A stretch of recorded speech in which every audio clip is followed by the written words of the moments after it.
ရွှေစည်းကုန်လည်းပွဲစီတိုင်းလို့ရွှေစည်းကုန်စီပြီးတော့ဆောင်းတက်တာပါပွဲစီတိုင်းဒါတော့ချောင်းပွဲစီတိုင်းတော့ဒီချောင်းပစ္စည်းတွေနဲ့ပြင်းနေတယ်တော့ဇန်လူလေးတွေထားပါနော်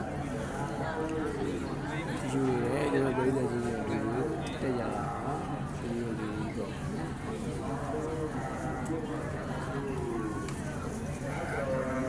ဒီရှမ်းပစ္စည်းတွေတော်တော်ပြည့်ရခဲ့တာဒီအစင်းတွေလည်းဟုတ်တယ်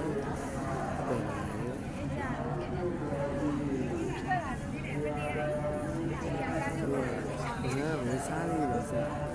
ဒီလိုနော်စီးတယ်ကားပေါ်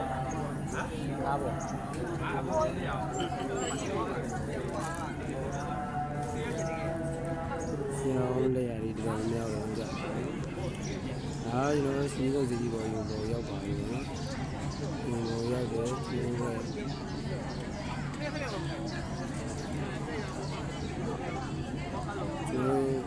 ဖေရရဲ့စိတ်ကူးတော်ကိုရှိုက်ဖို့အတွက်စိတ်တည်တံ့လုပ်ပေးရတာပေါ့နော်ဒီလိုစီတွေကတော့တည်တံ့လုပ်ပေးရတာဒီအောက်မှာရှီအိုင်လေးရှိရပြန်လေးကျင်းလို့ထားတယ်အားနေပြီးတော့ဖဲစင်းတော်ကိုဖမ်းပြီးရိုက်ယူရတယ်ပေါ့နော်စိတ်ကူးအချင်း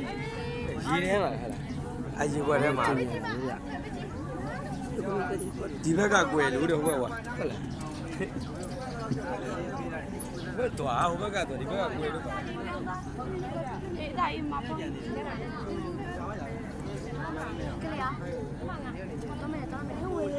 ကကောင်းရတပုတ်ရိုက်ပြီနော်အဲ့ဒါကောင်းရတပုတ်ရိုက်ပြီကောင်းရရဲတဲ့သူကိုတပုတ်ထိုင်ပြီးရိုက်ပြီကွာ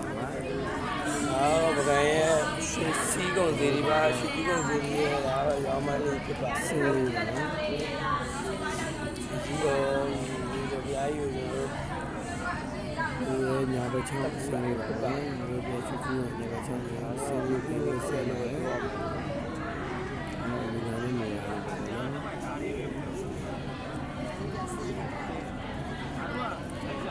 ဒီမှာဒီစကားပြောပြီးတော့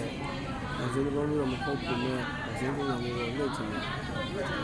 လင်းကြည့်ပေးတာလေနော်အခုလိုမျိုးဒီလိုထားတဲ့ဗီဒီယိုကိုကျွန်တော်မှတ်တမ်းတင်ပြီးတော့ဒီတကြီးတွေနဲ့ဒီလိုကျွန်တော်ခံစားလို့ဒီလိုကြည့်နေဒီရဲ့အကံကိုရောက်နေတယ်လို့ပဲခံစားရအောင်ဆိုပြီးတော့တင်လာတာပေါ့နော်ဗီဒီယိုလေးအတန်လေးဆိုးရရ